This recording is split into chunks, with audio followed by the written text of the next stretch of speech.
Hi friends, welcome to Anjali blog. ಇವತ್ತು cold coffee ಮಾಡ್ತಾಯಿದ್ದೀನಿ ನೋಡಿ. ಕೋಲ್ಡ್ ಕಾಫಿ ಮಾಡೋದು ಹೇಗೆ ಅಂತ ಹೇಳ್ತೀನಿ. ಹೊರಗಡೆ ಹೋಗಿ ಜಾಸ್ತಿ ದುಡ್ಡು ಕೊಟ್ಟು ಕುಡಿಯೋಕ್ಕಿಂತ ಮನೆಯಲ್ಲೇ ಕಮ್ಮಿ ಖರ್ಚದಲ್ಲಿ ಮಾಡ್ಕೋಬೋದು. ತುಂಬ ಟೇಸ್ಟು ಆಗುತ್ತೆ, ತುಂಬ ಚೆನ್ನಾಗಾಗುತ್ತೆ. ನಮ್ಮ ಮನೇಲಿ ನಾನು ಹೇಗೆ ಮಾಡ್ತೀನಿ ನೋಡಿ, ಆ ಥರ ಹೇಳ್ತಾ ಇದ್ದೀನಿ ನೋಡಿ. ಇವಾಗ ಒಂದು ಮಿಕ್ಸಿ ಜಾರ್ ತೊಗೊಂಡಿದ್ದೀನಿ. ಅದಕ್ಕೆ ಇನ್ಸ್ಟೆಂಟ್ ಕಾಫಿ ಪೌಡ್ರ್ ಹಾಕೋತಾ ಇದ್ದೀನಿ 2 ಸ್ಪೂನು. ಅದಕ್ಕೆ 4 ಸ್ಪೂನ್ ಸಕ್ಕರೆ ಹಾಕ್ಕೊಂಡು ಪೌಡ್ರ್ ಮಾಡ್ಕೋಬೇಕು ನೋಡಿ ಈ ಥರ. ಇವಾಗ ಪೌಡ್ರ್ ಮಾಡ್ಕೊಂಡಿದ್ದೀವಲ್ಲ, ಆ ಪೌಡ್ರಿಗೆ 2 ಸ್ಪೂನು ಇಲ್ಲ ಅಂದರೆ 3 ಸ್ಪೂನ್ ನೀರು ಹಾಕೋತಾ ಇದ್ದೀನಿ ನೋಡಿ. ನೀರು ಹಾಕೋಬೇಕು. ಇವಾಗ ಸ್ವಲ್ಪ ನೀರು ಹಾಕೋಬೇಕು, ಜಾಸ್ತಿ ಇಲ್ಲ. ನೀರು ಹಾಕ್ಕೊಂಡು ಮತ್ತೆ ಇವಾಗ ಮಿಕ್ಸಿ ಮಾಡ್ಕೋಬೇಕು ನೋಡಿ. ಇವಾಗ ನೋಡಿ ಮಾಡಿಕೊಂಡೆ, ಈ ಥರ ಆಯಿತು. ಈ ಥರ ಆಗಿದೆ, ಸಾಕು. ಇವಾಗ ಒಂದು ಬೌಲಲ್ಲಿ ಹಾಕಿ ತೆಗೆದಿಟ್ಕೊಳ್ಳೋಣ. ಇದು ತುಂಬ ಚೆನ್ನಾಗಾಗುತ್ತೆ. ಇವಾಗ ಬೇಸಿಗೆ ಕಾಲ ಅಲ್ವಾ, ಟೀ ಕುಡಿಯೋಕ್ಕಿಂತ ಈ ಥರ ಕೋಲ್ಡ್ ಕಾಫಿ ಮಾಡಿಕೊಡಿ. ಎಲ್ಲರೂ ಇಷ್ಟಪಟ್ಟು ಕುಡಿತಾರೆ. ನಮ್ಮ ಮನೇಲಂತೂ ಹೀಗೆ ಮಾಡೋದು ನಾನು ಯಾವಾಗಲೂ. ಬೇಸಿಗೆ ಕಾಲ ಬಂತಂದರೆ ಕೋಲ್ಡ್ ಕಾಫಿ ತುಂಬ ಕುಡಿತಾರೆ ನಮ್ಮ ಮನೇಲಿ. ತುಂಬ ಚೆನ್ನಾಗಿರುತ್ತೆ, ಯಾವಾಗಲೂ ಮಾಡ್ಕೋಬೋದು, ಹಾಗೇನಿಲ್ಲ.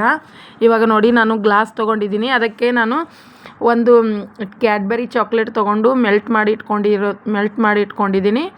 ಅದು ಹಾಕೋತಾ ಇದ್ದೀನಿ ನೋಡಿ. ಅದು ಹಾಕೊಂಡ್ಮೇಲೆ ಸ್ವಲ್ಪ ಐಸ್ ಹಾಕೋಬೇಕು ನೋಡಿ. ಸ್ವಲ್ಪ ಐಸ್ ಹಾಕೊಳ್ಳಿ. ಖರ್ಚೇನಿಲ್ಲ. ಒಂದು 20-30 ರೂಪಾಯಿ ಆದರೆ ಕೋಲ್ಡ್ ಕಾಫಿ ಮನೆಯಲ್ಲೇ ಮಾಡ್ಬೋದು. ತುಂಬ ಚೆನ್ನಾಗಾಗುತ್ತೆ. ಇವಾಗ ಕಾಫಿ ಇಟ್ಕೊಂಡಿರೋದು ಹಾಕೋತಾ ಇದ್ದೀನಿ ನೋಡಿ. ಇವಾಗ ನಾನು ಹಾಲು ಹಾಕೋತಾ ಇದ್ದೀನಿ. ಹಾಲು ಕಾಯಿಸಿ ಫ್ರಿಜ್ಜಲ್ಲಿ ಇಟ್ಟಿರೋದಿದೆ ನೋಡಿ. ಹಾಲು ಕಾಯಿಸಿಬಿಟ್ಟು ಫ್ರಿಜ್ಜಲ್ಲಿ ಇಟ್ಟು ಕೋಲ್ಡ್ ಆದಮೇಲೆ ಹಾಕ್ಕೊಳ್ಳಿ. ಇವಾಗ ನೋಡಿ ನಾನು ಇಷ್ಟು ಹಾಲು ಹಾಕ್ಕೊಂಡೆ. ಹಾಲು ಹಾಕ್ಕೊಂಡು ಅದ್ರ ಮೇಲೆ ಮತ್ತೆ ಸ್ವಲ್ಪ ಕಾಫಿ ಪೌಡ್ರ್ ಹಾಕೋತಾ ಇದ್ದೀನಿ.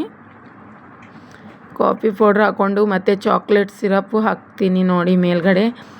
ಎಲ್ಲ ಹಾಕಿ ತುಂಬ ಚೆನ್ನಾಗಾಗುತ್ತೆ ಫ್ರೆಂಡ್ಸ್. ಈ ಥರ ಮಾಡಿ ನಾನು ಐಸ್ ಕ್ರೀಮ್ ಹಾಕೋತಾ ಇದ್ದೀನಿ ನೋಡಿ. ಮೇಲ್ಗಡೆ ಸ್ವಲ್ಪ ಐಸ್ ಕ್ರೀಮ್ ನಿಮ್ಮ ಆಪ್ಷನಲ್, ನಿಮಗೆ ಇಷ್ಟ ಇದ್ದರೆ ಮೇಲ್ಗಡೆ ಸ್ವಲ್ಪ ಐಸ್ ಕ್ರೀಮ್ ಹಾಕ್ಕೊಳ್ಳಿ, ತುಂಬ ಚೆನ್ನಾಗಿರುತ್ತೆ ನೋಡಿ. ಈ ಥರ ಮಾಡ್ಕೊಂಡಿದ್ದೀನಿ. ಮನೆಯಲ್ಲೇ ಈ ಥರ ಕಮ್ಮಿ ಖರ್ಚದಲ್ಲಿ ತುಂಬ ಚೆನ್ನಾಗಾಗುತ್ತೆ ನೋಡಿ. ಒಂದು ಸರಿ ಈ ಥರನೂ ಟ್ರೈ ಮಾಡಿ ನೋಡಿ, ಸೂಪರ್ ಆಗಿರುತ್ತೆ. ಮಕ್ಕಳಿಗೆ ಮತ್ತು ದೊಡ್ಡವ್ರಿಗೆ ಎಲ್ಲರಿಗೂ ತುಂಬ ಇಷ್ಟ ಆಗುತ್ತೆ. ನನ್ನ ಮನೇಲಿ ನಾನು ಈ ಥರನೇ ಮಾಡೋದು. ಅದಕ್ಕೆ ನಿಮಗೆ ಒಂದು ವಿಡಿಯೋ ಮಾಡಿ ತೋರಿಸೋಣ ಅಂತ ತೋರಿಸ್ತಾ ಇದ್ದೀನಿ ನೋಡಿ. ನೋಡಿ ಈ ಥರ ರೆಡಿ ಮಾಡ್ಕೊಂಡಿದ್ದೀನಿ.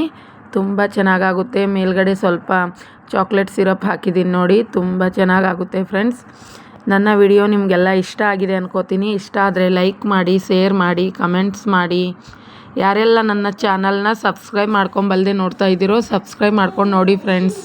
ಫೈನಲ್ ರಿಸಲ್ಟ್ ಹೀಗಿದೆ ನೋಡಿ ಫ್ರೆಂಡ್ಸ್. ತುಂಬ ಚೆನ್ನಾಗಾಗುತ್ತೆ. ಎಲ್ಲರೂ ತುಂಬ ಇಷ್ಟಪಟ್ಟು ಕುಡಿತಾರೆ ನೋಡಿ. ಈ ಥರ ಮಾಡಿ ನೋಡಿ ಒಂದು ಸರಿ ನಾನು ಹೇಗೆ ಮಾಡಿದ್ದೀನಿ ಅಂತ. ಖರ್ಚೂ ಕಮ್ಮಿ ಇರುತ್ತೆ ಫ್ರೆಂಡ್ಸ್. Thank you.